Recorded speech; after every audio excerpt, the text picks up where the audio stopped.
Okay, we're back in the campaign manager, and I want to just talk a little bit about my strategy of doing a high bid and low bid campaign for each of these keyword campaigns.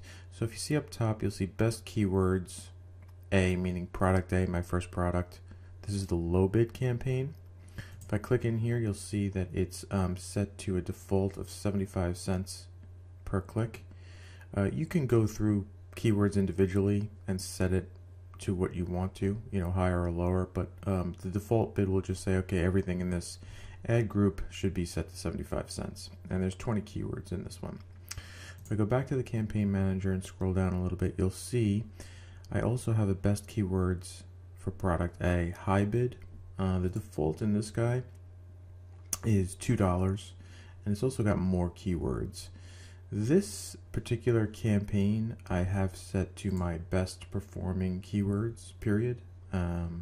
Anything that performs well, and I consider anything below a 50% ACOS to be performing well, goes in here, and I try and keep it well funded at $65 per day.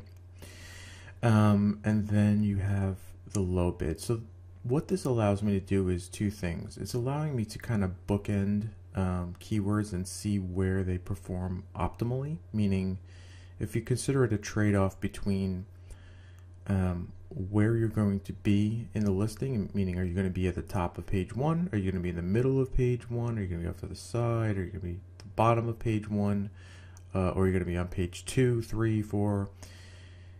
That's all a continuum, so meaning if you bid a low amount per click, you'll be further back, whereas if you bid higher, you'll get on the top of page 1. My best performing keywords in high bid is they appear at the top of page 1 with a $2 click in my case. Everybody else is going to be different. It depends on the keyword, it depends on the product, depends on the category. You have to find these things out for yourself, but in my case, I've set this campaign up to perform as highly as possible, meaning I don't want it to run out of money.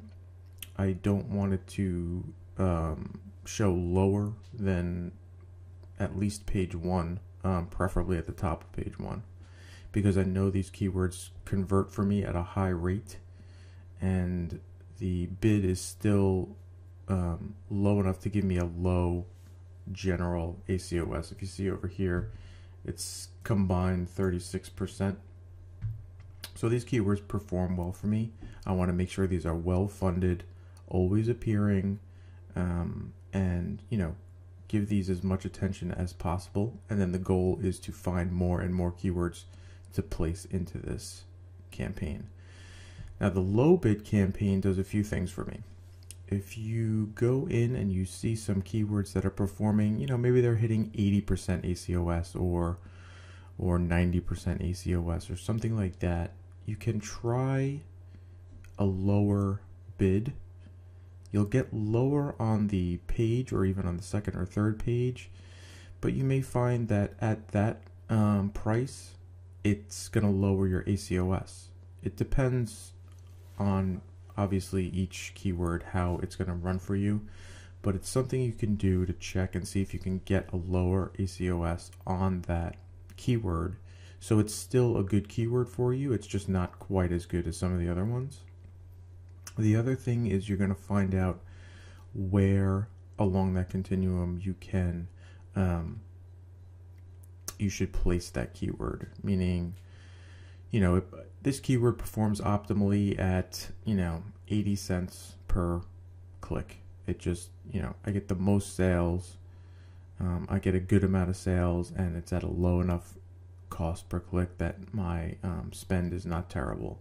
You don't want these lower performing keywords to drain resources from your higher bid ones, in my opinion.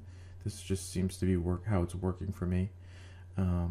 You want to kind of separate them so you can give them the attention that they need, and then the goal is of course to find more and more and more keywords that fit into your high bid strategy. But low bid is fine too. I mean, that's just more keywords you can use, and it's a little more efficient than just brute forcing it to be on the top of page one when it just doesn't convert as well as others. There's no need to just throw that money at it. If it's converting at 80 or 90% ACOS, there's no, in my opinion, it's not really worth the effort to just try and throw money at it. You will still get sales, and by getting those sales, you will still rank for those other keywords, and that's great. But if you're trying to be efficient with it, in my opinion, it's better to, kind of tweak it. And this is one way that I'm finding is an easy way to just 80-20 it, meaning, what is the 20% of things that I can do that gets me 80% of the results. I find it easier to keep track of everything this way, and I find it easier to keep up with things and tweak it. I could tweak this maybe once a week, and that's a lot. I can do it every 2 weeks, 3 weeks, every once a month if I wanted to. And there's also, you can actually structure this, meaning you can figure out what the best way is for you to do this and kind of systematize it and say, this is what I'm going to do. I'm going to go through my campaign, and I'm going to cut keywords that are higher than 100% ACOS, and those that are anywhere in between 50 and 90% ACOS, I'm going to put them in a lower bid keyword campaign and see how they perform there. And then anything with below 50% ACOS, I'll throw them in my best, quote unquote, best keywords. And that percentage for me is just the break-even point. Even at 50%, I'm still making money, so there's no point in me not throwing money at it. If I'm still making money, there's no point to pull anything back. So you can go ahead and just let that run. All right, so hopefully that explained things a little bit. I'm going to get this posted, and then you guys can ask questions, and then we'll work on maybe getting a system in place that you guys can take a look at and implement this for yourself. All right, hope that's helped.